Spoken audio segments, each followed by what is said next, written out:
Thank you speaker sir. Sir పొద్దున్న మా కాలువను already Tungabhadra dam గురించి మాట్లాడారు. నేనేందంటే కోరేది ఈరోజు మాకు రావాల్సిన వాటా ఏదైతే ఉందో అది రాకోకుండా ఉంది. దయచేసి తద్వారా నేను మంత్రి గారిని అడిగేది ఏంటంటే మాకు రావాల్సిన వాటా పైన కొంచెం దృష్టి సాగించండి.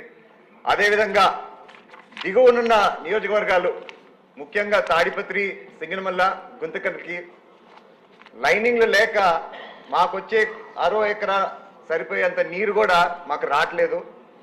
పెద్దలు ఎప్పుడు అనేవారు బిందె సేద్యం నీరు ఇచ్చినా కూడా మేము రాష్ట్రానికి అప్పిచ్చే సామర్థ్యం మా రైతులకు ఉందని చెప్పేసి.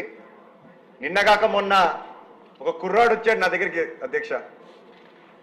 దాదాపు తన వయసు 39 ఉంటుంది, నాకంటే ఒక 2 ఏళ్ళు చిన్నాడు. మరి ఆ కుర్రోడు వస్తాను నేను ఫస్ట్ అడిగిండేది ఒకటే కదా అధ్యక్ష, ఏంపా ఎంతమంది పిల్లలు ఉన్నారు నీకు అని అడిగా.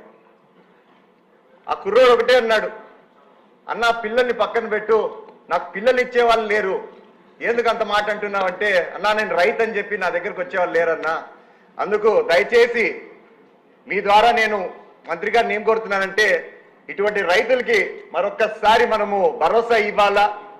దయచేసి మాకు రావాల్సిన నీటి వాటర్ పైన దృష్టి సాగించమని మరొక్కసారి మీ ద్వారా తెలియజేసుకుంటాను అధ్యక్ష. ధన్యవాదాలు.